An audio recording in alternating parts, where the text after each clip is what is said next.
So in this video, we are reading the chapter Forms of Market. ठीक है। Forms of market chapter के अंदर आप market की जो कैरेक्टरिस्टिक्स हैं वो भी जानोगे, और जो कितने तरह के टाइप्स ऑफ मार्केट होते हैं, जैसे कि monopoly, oligopoly, duopoly, monopolistic competition, perfect competition, इन सब के मीनिंग भी आप जानेंगे। ठीक है। आपको मैं बता देता हूं कि इसके बाद वाला जो चैप्टर है प्राइस डिटर्मिनेशन, वो पहले पढ़ा जाता था टाइप्स ऑफ मार्केट के साथ। अभी ऐसा नहीं रहा है, प्राइस डिटर्मिनेशन में से एक बहुत बड़ा हिस्सा कट हो गया था। इसकी वजह से अभी जो सारा कंसर्न है वो इस चैप्टर के ऊपर आ जाता है। मतलब मेरा कहने का ये है कि पहले इस चैप्टर के अंदर से कंटेंट कम मार्क्स का आता था, लेकिन अब आपके फाइनल एग्जाम में आपको इस चैप्टर में से एक बड़ा क्वेश्चन देखने के लिए मिल सकता है। ठीक है। या मैं कह सकता हूँ 2 या 3 क्वेश्चन देखने के लिए मिल सकते हैं। ठीक है। तो बेटर भी कि इस चैप्टर को बिल्कुल भी हल्के में ना लेते हो, बहुत अच्छे से पढ़ना। ठीक है। Let's start. सबसे पहले कॉन्सेप्ट ऑफ मार्केट, कि मार्केट के अंदर क्या क्या चीजें आती हैं। देखिए, मार्केट के अंदर होते हैं बायर, सेलर, प्राइस, कमोडिटी और अग्रीमेंट। यानी सबसे पहले मार्केट के अंदर एक खरीदने वाला होना चाहिए, यानी कि बायर। दूसरा है सेलर, बेचने वाले लोग होने चाहिए। देन उनके बीच में एक प्राइस। जब कोई भी चीज मार्केट में बिक रही होती है तो उसका एक प्राइस होता है जिसको देखकर लोग उसे खरीदने के लिए जाते हैं, है ना। प्राइस किस चीज का होता है? कमोडिटी का होता है। जो कमोडिटी है उसके लिए एक एस्टाइन्ड प्राइस होता है। और जब बायर और सेलर मीट करते हैं एक दूसरे से, और सेलर बायर को वो प्रोडक्ट शो करता है, तो उसके बेसिस पर ही बायर ये तय करता है कि मुझे इसके कितने पैसे देने चाहिए। ठीक है। जैसे इमेजिन करिए कि आपने किसी मिठाई का नाम सुना कि वो मिठाई वहां मिलती है, और वो मिठाई बहुत ज्यादा अच्छी है स्वाद में। ठीक है। तो आपने ये सोचा कि भाई हम भी वो मिठाई जरूर लेकर आएंगे। जब आप उस दुकान पर गए तो आपने देखा कि भी दुकानदार जो है वो इतना कोऑपरेटिव है कि आपके ज्यादा मिठाई लेने पर वो मिठाई के रेट्स को कम कर पा रहा था। तो आप क्यों नहीं कोशिश करेंगे? इसको बोलते हैं बार्गेन। क्या बोलते हैं? बार्गेन। तो ये ध्यान रखिएगा कि जो प्राइस यहाँ कहा जा रहा है वो है अग्रीड प्राइस। यानी जिस प्राइस पर दोनों का, बायर और सेलर का, अग्रीमेंट हुआ हो कि हम इस प्राइस पर इस चीज को खरीदेंगे, है ना। और सेलर उसको उतने प्राइस पर बेचेगा। देखिए, मार्केट स्ट्रक्चर क्या है? मार्केट स्ट्रक्चर वो जगह है जहां पर एक प्रोड्यूसर या फर्म ऑपरेट कर रही है। यानी जो फर्म है जब कहीं ऑपरेट करती है तो वो ये देखकर चीजों को बेचती है कि जहां हम चीजों को बेच रहे हैं वो मार्केट किस प्रकार का है। अगर मार्केट इस तरह का हो कि उसके जो सामान है उसको खरीदने वाले लोग अवेलेबल रहेंगे हर समय, ठीक है, तभी वो उसको मार्केट कहता है, वरना नहीं। ठीक है। Next, factors affecting. सबसे पहले आता है number of buyers and sellers. यानी कोई भी मार्केट अच्छा है या बुरा है वो किस किस फैक्टर्स के ऊपर डिपेंडेंट है। सबसे पहला है कितने बायर्स और सेलर्स अवेलेबल है। अब इमेजिन करिए कि मैं क्वारसी चौराहे पर एक दुकान खोलता हूँ, तो वहां पर कितने बायर्स और कितने सेलर्स हैं? जाहिर है हार्डली कम ही है कंपैरिजन में बाराद्वारी के। अगर मैं बाराद्वारी पर एक दुकान खोलता हूँ तो वहां पर बायर्स भी बहुत हैं, सेलर्स भी बहुत हैं, है ना। तो दिस इज द थिंग। यानी कि मेरे लिए इफेक्टिव मार्केट क्या है? बाराद्वारी। देन है नेचर ऑफ द प्रोडक्ट। आपके प्रोडक्ट का नेचर कैसा है, आपका प्रोडक्ट का टाइप क्या है। अब इमेजिन करिए कि कोई इंसान बाराद्वारी पर रोजेस बेच रहा है वैलेंटाइंस डे वाले दिन, तो क्या बाराद्वारी पर कोई वहां उसे खरीदेगा? शायद कुछ लोग खरीद लें, लेकिन सारे तो नहीं। लेकिन वैलेंटाइंस डे पर सेंटर पॉइंट पर कोई रोजेस बेच रहा है तो जाहिर है सब लोग उसे खरीदना चाहेंगे। क्यों? क्योंकि प्रोडक्ट का नेचर ये भी डिफाइन करता है कि उसे किस मार्केट में बेचा जाना चाहिए। ठीक है। नेक्स्ट आता है knowledge about market. We must have knowledge about the market.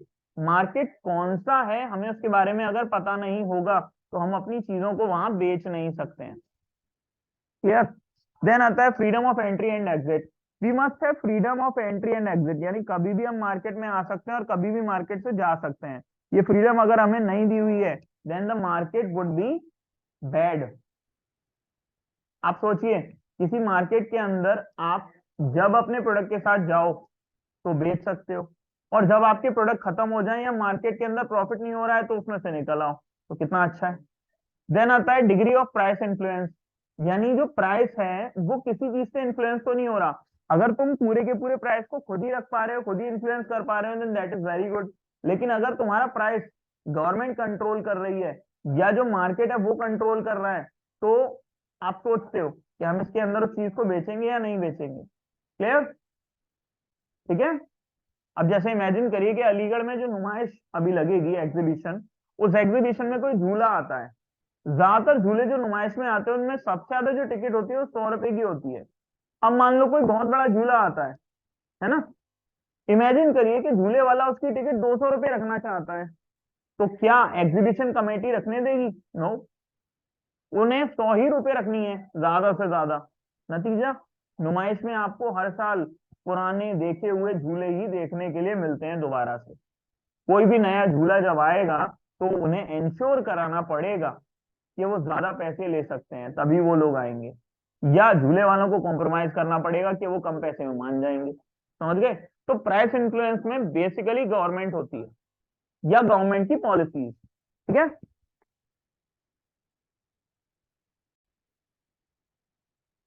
चलिए अब आते हैं नेक्स्ट स्लाइड पर।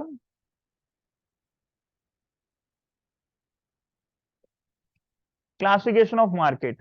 देखिए जो मार्केट का क्लासिफिकेशन है उसमें पहले डुओपोली भी होता था, ठीक है, लेकिन अभी 4 तरह की मार्केट्स हैं केवल: perfect competition, monopoly, monopolistic competition और ओलिगोपोली। देखिए मोनोपोली में एक सेलर होता है, डुओपोली में 2 सेलर होते हैं, ओलिगोपोली में कुछ सेलर होते हैं, मोनोपोलिस्टिक के अंदर सेलर्स कई सारे होते हैं लेकिन हर एक की अपनी अपनी ब्रांड वैल्यू होती है, मार्केट के अंदर अपनी अपनी बढ़त होती है। और परफेक्ट कंपटीशन में अनलिमिटेड सेलर होते हैं और मार्केट के अंदर जो प्रोडक्ट है वो सेम ही होता है। यानी जैसे गेहूं, तो क्या मैं मार्केट के अंदर कितने गेहूं बेचने वाले लोग हैं ये बता सकता हूं? कभी नहीं। This is the thing. ठीक है। तो इस तरह से परफेक्ट कॉम्पिटिशन मार्केट हो, चल जानेंगे एक एक करके, प्रॉपरली देखना है इसको। सबसे पहले आता है परफेक्ट कंपटीशन। जैसे कि मैंने बताया, मार्केट स्ट्रक्चर वैसा है जिसके अंदर प्रोड्यूसर्स यानी फर्म्स जो बेचने वाली हैं वो होमोजीनस प्रोडक्ट बना रही हैं, ये सब लोग एक जैसे प्रोडक्ट को बना रहे हैं ताकि कोई भी इंडिविजुअल फर्म इन्फ्लुएंस ना कर सके प्राइस को। यानी कोई भी एक फर्म जो है वो प्राइस को किसी भी तरह चेंज नहीं कर सकती, सब लोगों को सेम प्राइस पर चीज को बेचना पड़ेगा। ठीक है। नेक्स्ट फीचर्स देखते हैं इसके। सबसे पहला, large number of buyers and sellers. Perfect competition में बहुत सारे बायर्स और सेलर्स होते हैं, सबका प्रोडक्ट होमोजीनस होता है यानी सबके प्रोडक्ट सेम होते हैं, कोई चेंज नहीं। फ्री एंट्री एंड एग्जिट, कोई भी इंसान अपना सामान यहाँ आके बेच सकता है और यहाँ से जा सकता है बड़े आराम से। परफेक्ट मोबिलिटी ऑफ रिसोर्सेज, जो रिसोर्सेज हैं पूरी तरह मोबिल रहती हैं यानी कहीं भी किसी भी चीज को इस्तेमाल कर सकते हैं। जैसे इमेजिन करिए मार्केट में गेहूं को बेचना है, तो गेहूं को बेचने के लिए क्या उसे हम जहां उग रहा है वहीं मार्केट में बेच सकते हैं? पूरी की पूरी दुनिया में कहीं भी ले जाके उसे बेच सकते हो, पूरी तरह मोबिलिटी रहेगी, है ना। बट यहाँ मैं दुनिया का एग्जाम्पल नहीं ले सकता हूँ, केवल मैं इंडिया का एग्जाम्पल ले सकता हूँ क्योंकि इंडिया के अंदर उसके रेट हर जगह जो मार्केट में डिक्लेयर करे गए वही रहेंगे, और दुनिया से बाहर मतलब इंडिया से बाहर चला गया तो महंगे हो जाएंगे। ठीक है। तो हम दुनिया नहीं बोलेंगे, ध्यान रखेंगे विद इन इंडिया हम कहीं भी मूव करा सकते हैं उसे। देन आता है परफेक्ट नॉलेज। जितने भी बायर्स और सेलर्स होते हैं उन्हें परफेक्ट नॉलेज होती है। बायर्स को ये पता है कि हमें ये प्रोडक्ट कितने रुपए का मिलेगा और सेलर को ये पता है कि हम इसे कितने रुपए का बेचेंगे। जैसे कि हम जब गोल्ड खरीदने के लिए जाते हैं और गोल्ड 50,000 रुपए चल रहा है, तो जाहिर है ये चीज बायर भी पता लगा सकता है नेट पर देखकर और सेलर भी पता लगाता है इंटरनेट पर देखकर। क्लियर? तो परफेक्ट नॉलेज होती है दोनों को। Absence of transport cost. Perfect competition के अंदर ट्रांसपोर्ट कॉस्ट वगैरह नहीं लगाई जाती है, एक दाम होता है और उसी दाम के ऊपर इसे हम बेचते हैं। यानी इमेजिन करिए कि मैं अभी कोई टीवी मंगाता हूं इंटरनेट से बुक करके, तो वो टीवी डिपेंड करेगा कि मैं कहां पर रहता हूं और उसके ऊपर ट्रांसपोर्ट कॉस्ट लग सकती है। लेकिन अगर मैं गोल्ड खरीदने के लिए जाता हूं, बेशक वो गोल्ड साउथ अफ्रीका से आ रहा है, लेकिन क्या वो साउथ अफ्रीका से यहां तक आने की कॉस्ट जोड़ते हैं उसमें? कभी नहीं। ट्रांसपोर्ट कॉस्ट नहीं होती है इसके अंदर, ध्यान रखिएगा। ठीक है।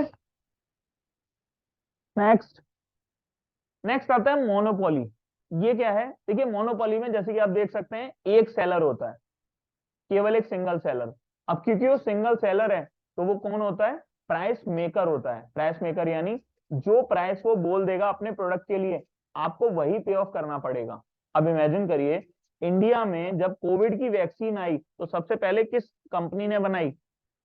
भारत बायोटेक। अब भारत बायोटेक ने अकेले वो वैक्सीन बनाई, तो उस वैक्सीन का दाम कितना होगा, इसका सोल राइट भी भारत बायोटेक के पास ही था। उन्होंने तय किया भाई एक वैक्सीन जो है वो हमें 700 रुपीज की पड़ेगी, जिसको हम गवर्नमेंट को 500 रुपीज में बेचेंगे, बिकॉज हम जो है प्रॉफिट नहीं लेंगे इसके ऊपर। अब भारत बायोटेक अपनी बात पर कितना खरा है, कितना सच बोल रहा है, कितना झूठ बोल रहा है, ये हम तो नहीं जानते। The thing is, Bharat biotech ने उसका प्राइस डिक्लेयर किया, किसी और ने तो नहीं। This is the thing. अब भारत बायोटेक को कितना फायदा हुआ आप खुद सोच सकते हो, ठीक है, क्योंकि वो अकेले बेचने वाले थे उसको। ठीक, ये ध्यान रखिएगा इसके अंदर कि ऐसे प्रोडक्ट जब मार्केट में आते हैं इनके कोई सब्स्टिट्यूट नहीं होते। आप मुझे बताइए, भारत बायोटेक की जब वैक्सीन आई तो क्या उसका कोई क्लोज सब्स्टिट्यूट था इंडिया में? कोई नहीं, सारी की सारी बाहर की वैक्सीन थी। अभी आप रशिया की वैक्सीन लें या इटली की वैक्सीन लें या चाइना की वैक्सीन लें, सबके प्राइस भारत बायोटेक से ज्यादा ही हैं, कम नहीं है। तो the thing is, Bharat biotech monopoly में है, कंप्लीट मोनोपोली में। क्लियर? आगे बढ़ते हैं इसमें। मोनोपोली के फीचर्स क्या हैं? सबसे पहला, सिंगल सेलर होता है, एक ही सेलर रहेगा। नो क्लोज सब्स्टिट्यूट, यानी उसके सामने कोई भी सब्स्टिट्यूट नहीं होता, वो जो चीज को बेच रहा है वो इकलौती है, कोई और वहां पर नहीं है। क्लोज्ड एंट्री, यानी मोनोपोली मार्केट के अंदर वो एंट्री को पूरी तरह बंद रखता है, वो अपने प्रोडक्ट को अगर बेच रहा है तो केवल अपने को बेचेगा, किसी और को नहीं बेचने देगा। इसके नीचे आप देख रहे हैं मैकडी का मैस्कॉट बना हुआ है ना, इसको बोलते हैं बिग मैक, है ना। मैकडोनल्ड्स के बाहर पहले इनके बहुत बड़े बड़े पुतले लगे रहते थे। तो आप इमेजिन करिए, मैकडोनल्ड्स में जब आप जाते हो तो वो अपने आप में एक मोनोपोली में है। क्या मैकडोनल्ड्स अपने स्टोर में किसी और कंपनी की चीज बिकने देता है? नहीं, है ना, क्लोज्ड एंट्री है। फिर वो प्राइस मेकर भी होता है कि मैकडी जिस चीज को जितने में बेचना चाहेगा उतने रुपए में बेच सकता है। क्या आप उसे कम कर सकते हो? कभी नहीं। आप सोचिए, पूरी की पूरी दुनिया में फास्ट फूड रेस्टोरेंट्स की जब चेन बनी थी तो मैकडी उसका पायनियर था, मैकडी ने उसकी शुरुआत की थी। आप बताइए, आज की तारीख में कोई ऐसी बड़ी फूड चेन है जो बर्गर, मिल्क शेक, पिज्जा एक साथ सर्व करती है?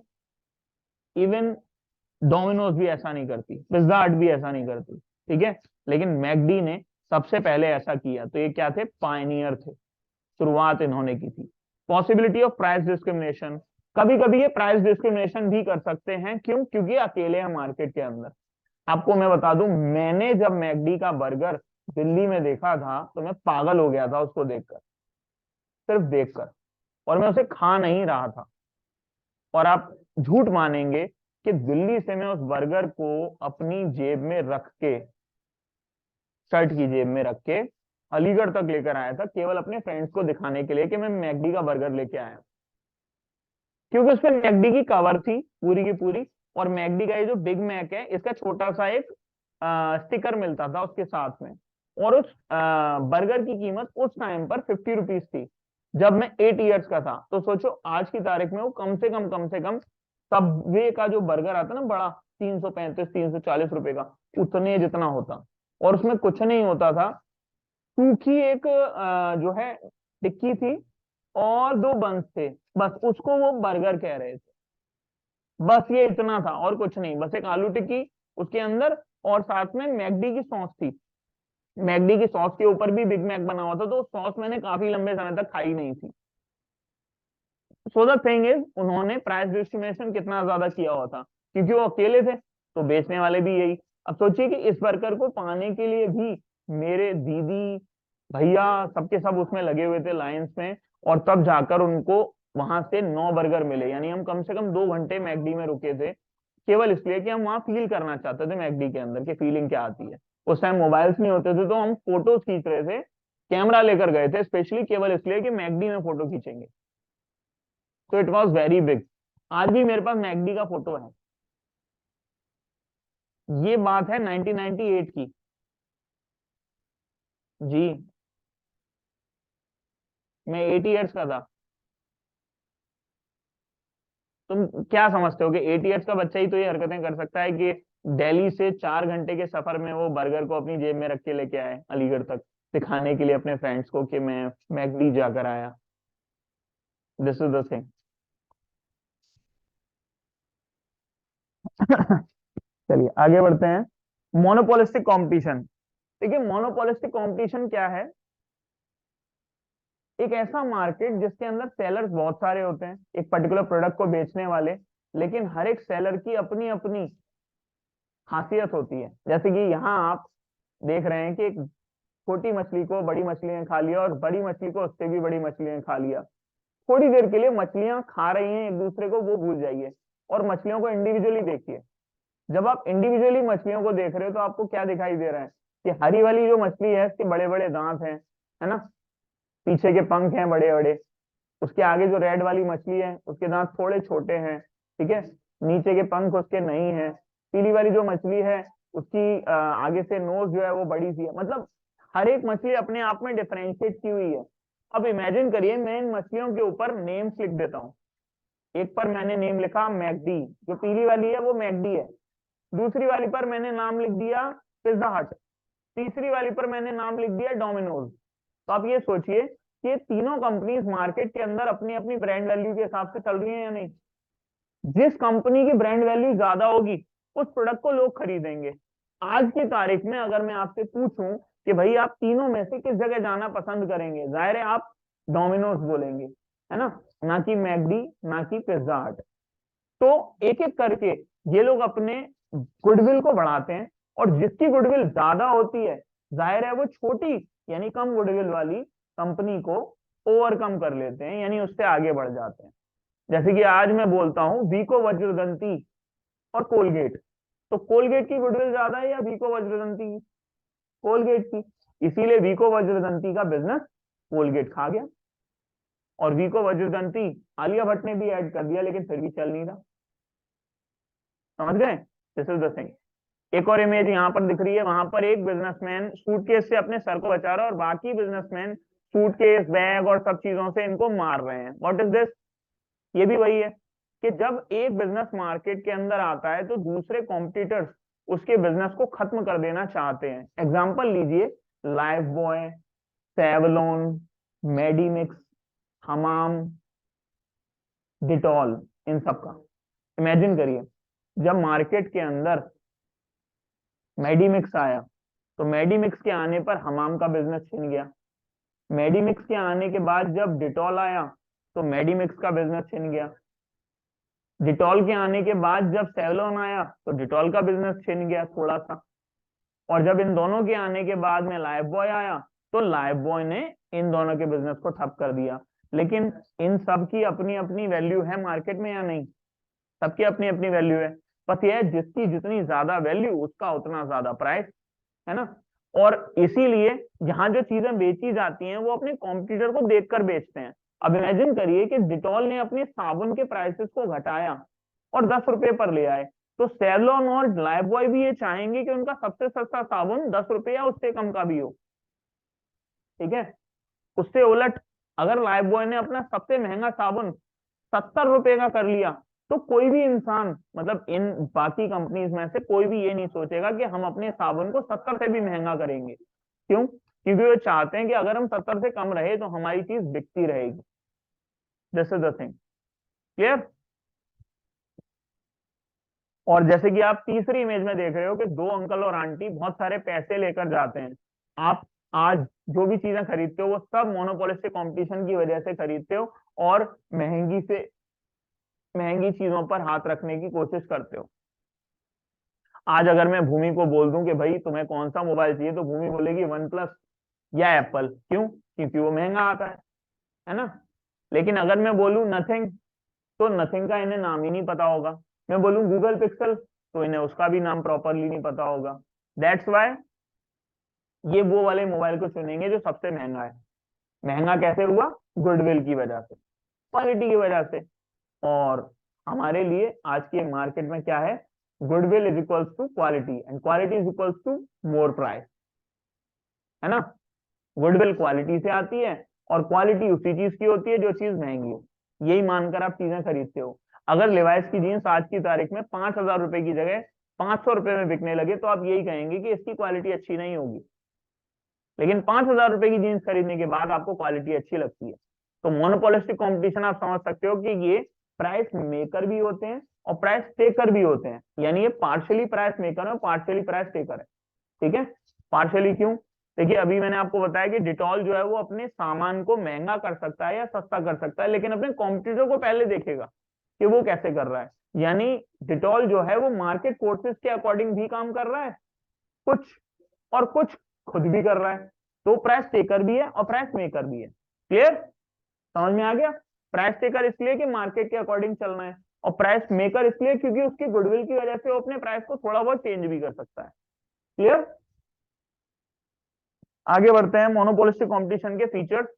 सबसे पहले इसमें large number of buyers and sellers, बहुत सारे सेलर्स आ जाते हैं, बहुत सारे बायर्स। डिफरेंशिएटेड प्रोडक्ट्स, यानी प्रोडक्ट्स कई सारे होते हैं, उनमें नाम का और थोड़े बहुत फीचर्स का अंतर होता है। अगर मैं टूथपेस्ट की बात करूं तो सफेद, रेड, ट्रांसपेरेंट रेड, है ना, ब्राउन, ऑरेंज, ब्लू, हर कलर का टूथपेस्ट आपको दिख जाएगा। सबका काम दांत साफ करना ही है, लेकिन सब लोग अपने स्पेक्स, अपने इंपॉर्टेंसेस, अपने फीचर्स अलग अलग तरह से आपको दिखाते हैं और अपनी गुडविल को बनाते हैं।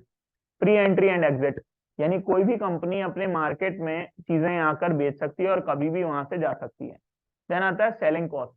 हर एक कंपनी अपने प्रोडक्ट को बेचने के लिए अलग अलग सेलिंग कॉस्ट इनकर करती है। अब आप सोचिए कि मार्केट के अंदर अगर हम कोलगेट या पेप्सोडेंट का एड ही बंद कर दें पूरी तरह, तो क्या 2-3 साल बाद लोग उसे याद रखेंगे? नहीं। तो ये लोग क्या करते हैं, ऐड करते हैं। तो ऐड करने को हम क्या करते हैं, सेलिंग कॉस्ट। क्लियर, ऐड करने को हम बोलते हैं सेलिंग कॉस्ट।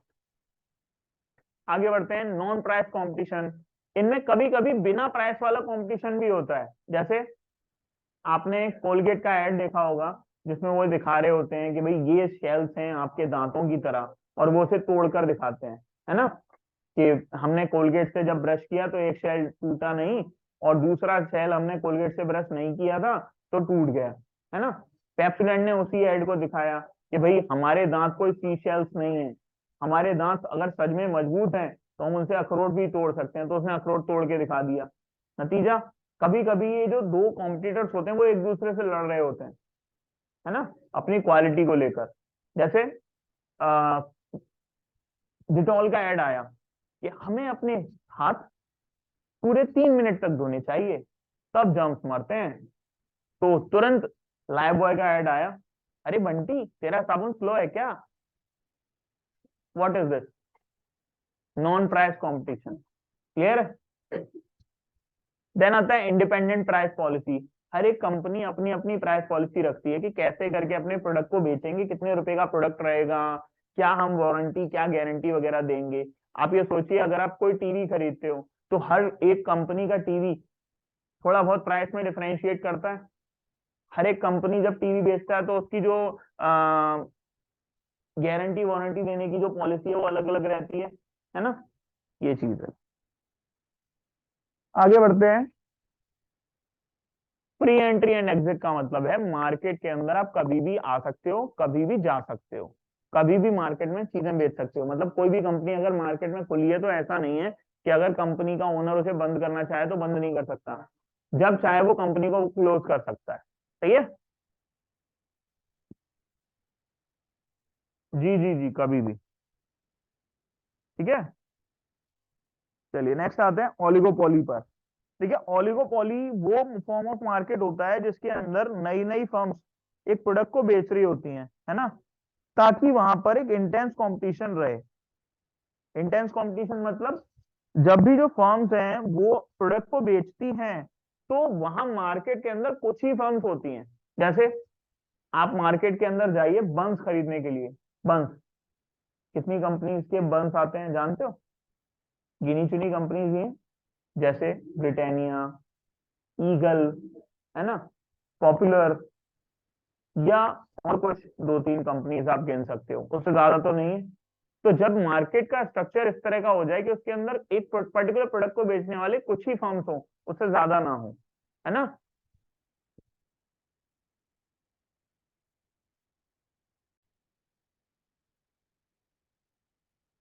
चलिए आगे बढ़ते हैं इसमें। मैंने आपको जो अभी बताया कि there are several firms in oligopoly. Clear, several firms. Features देख लीजिए। इंटेंस कंपटीशन, यानी आप देख सकते हैं कि ओलिगोपॉली के अंदर कुछ ही कंटेंडर्स होते हैं, तो मार्केट के अंदर कंपटीशन इंटेंस होता है, हर एक आदमी मार्केट का लीडर बनना चाहता है ना। देन आता है इंटरडिपेंडेंस, सारे के सारे लोग एक दूसरे के ऊपर इंटरडिपेंडेंट रहते हैं। अभी आप सोचिए कि कोई एक ऐसी बीमारी आ जाए जो टूथपेस्ट के एक पर्टिकुलर केमिकल की वजह से फैल रही हो, तो हर एक टूथपेस्ट कंपनी ये कहने लग जाएगी और ये इंश्योर करने लग जाएगी कि हमारे टूथपेस्ट में वो केमिकल नहीं है। नूडल की बात करते हैं, जिस समय मैगी के ऊपर एलिगेशन लगा के इनके नूडल्स के अंदर राख डली हुई है, तो मैगी को ये डिस्क्लोज करना पड़ा कि भाई हमारे नूडल में राख नहीं डली हुई, इसमें अरारोट की मात्रा ज्यादा है। तो हर एक कंपनी को ये डिस्क्लोज करना पड़ा कि हमारे नूडल के अंदर अरारोट कितना है ना। तो दे आर इंटरडिपेंडेंट, क्योंकि वो सारे एक जैसे प्रोडक्ट हैं। देन आता है nature of the product, product का नेचर कैसा है। आप जैसे इमेजिन करिए कि सॉस की बात करते हैं, किसी एक सॉस पे एलिगेशन लगा कि भाई ये लोग काशी फल का इस्तेमाल करते हैं सॉस बनाने के लिए, ना कि प्योर टमाटर का। तो सारे के सारे सॉस ने ये लिखना शुरू कर दिया कि made only with natural tomatoes, natural red tomatoes.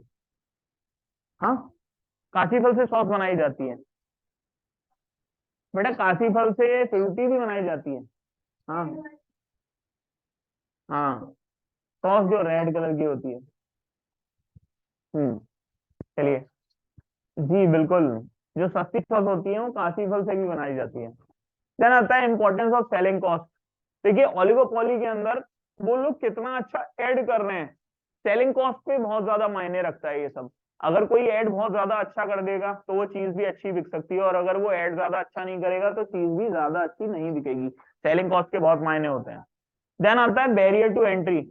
Oligopoly के अंदर कोई और फर्म एंटर नहीं कर सकती, there is a barrier on the entry of new firm. केवल पुरानी फर्म्स ही चीजें बेच सकती हैं, नई फर्म चीजें नहीं बेच पाएंगी। नहीं, नहीं, मार्केट के अंदर अगर ओलिगोपॉली के अंदर कोई नई फर्म आती है तो उसका आना बड़ा मुश्किल होता है। जैसे अगर मैं सारे के सारे सोप्स के नाम लेता हूं और कुछ नए सोप्स के नाम ले लूं, जैसे ग्लोरी। आप ग्लोरी का नाम जानते हो? ग्लोरी एक साबुन का नाम है, लेकिन ग्लोरी साबुन की कंपनी का नाम क्या है वो शायद बहुत सारे लोगों को नहीं पता। नहीं पता ना, दिस इज द थिंग। तो मार्केट के अंदर उसकी एंट्री क्यों अच्छे से नहीं हो पा रही? क्योंकि सेलिंग कॉस्ट जब तक उसकी बहुत ज्यादा हाई नहीं होगी तब तक वो प्रॉपरली बिकेगा नहीं।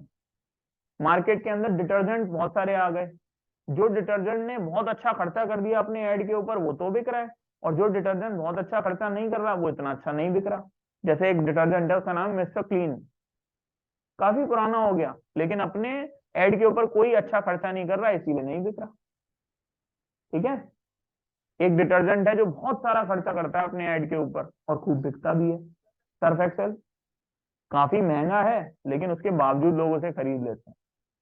देन आता है इनडिटर्मिनेट डिमांड कर्व, यानी जो इसका डिमांड कर्व होता है वो इनडिटर्मिनेट होता है, हम इसके बारे में पता नहीं लगा सकते कि कब डिमांड कर्व ऊपर जाएगा और कब नीचे जाएगा। जैसे कि आप देख सकते हो इस डायग्राम में कि डिमांड कर्व कहीं से कहीं जा रहा है। बेसिकली डिमांड कर्व कैसे आता है? ऊपर से नीचे आता है, लेकिन इनका डिमांड कर्व पहले स्लोली आ रहा था, फिर तेजी से आ रहा था, फिर धीरे धीरे आ रहा था नीचे। मतलब कब तेज कब धीमे होगा कोई नहीं जानता ओलिगोपॉली के अंदर। क्लियर? क्योंकि ओलिगोपॉली में ये लोग भी बिल्कुल मोनोपोलिस्टिक कंपटीशन की तरह प्राइस मेकर और प्राइस टेकर दोनों होते हैं। क्लियर? समझ में आ गया? आगे बढ़ते हैं। ये डिमांड कर्व्स हैं आपके। परफेक्ट कंपटीशन में आपका जो डिमांड कर्व है वो पैरेलल रहता है एक्स एक्सेस के, जैसे आप देख सकते हो परफेक्ट कंपटीशन में जो ए है लाइन, ए वो पैरेलल है एक्स एक्सेस के। देख रहा है? मोनोपोलिस्टिक कंपटीशन में ये बीच में आ जाती है, मतलब थोड़ी सी टेढ़ी हो जाती है, मोर इलास्टिक। ठीक है, तो मोनोपोलिस्टिक कंपटीशन है। और लेस इलास्टिक के अंदर ये ज्यादा स्टीप हो जाती है। यानी अगर मैं इसको सिंपली बोलूं तो मैं ऐसे बोल सकता हूं, more the elasticity flatter the curve. सही है? Less the elasticity steeper the curve.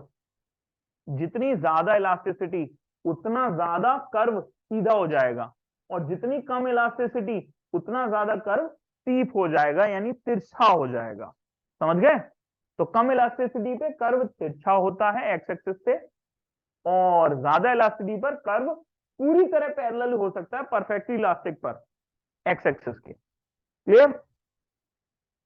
तो ये तीन तरह के मार्केट होते हैं जिसके जरिए ये बनता है। आप इसमें एक चीज देख रहे होगे कि सर इसमें ओलिगोपॉली तो है ही नहीं। तो बेटा ओलिगोपॉली जैसे कि मैंने आपको बताया मोनोपोलिस्टिक कंपटीशन से काफी मिलता है, इसीलिए वो नहीं है। ठीक है, मेनली मार्केट के अंदर जो क्वेश्चंस बनते हैं आपके वो तीन इन चीजों पर बनते हैं, परफेक्ट, मोनोपोलिस्टिक, मोनोपोली। क्लियर? आगे बढ़े। अगर हम कंपेयर करते हैं अलग अलग फॉर्म्स ऑफ मार्केट को, कैसे करेंगे प्रॉपरली देख लीजिए। जब आप अलग अलग फॉर्म्स ऑफ मार्केट को कंपेयर करते हो एक दूसरे से, तो एक मेन बात है क्या, कि मोनोपोली के अंदर प्राइस मेकर होता है वो पूरी तरह, परफेक्ट कंपटीशन के अंदर प्राइस टेकर होता है पूरी तरह। कौन? सेलर, है ना। मोनोपोली में प्राइस मेकर, परफेक्ट कंपटीशन में प्राइस टेकर, और मोनोपोलिस्टिक में प्राइस मेकर और प्राइस टेकर दोनों, और यही ओलिगोपोली में होता है। राइट? नहीं, मोनोपोली में प्राइस मेकर, सब कुछ उसके हाथ में है ना, इसलिए ये सोच लिया करो। ठीक है, चलिए यहाँ पर आपकी ये पूरी की पूरी जो पीपीटी है खत्म होती है। अच्छे से आई होप समझ में आया होगा, कंटेंट का अच्छे से वाइजली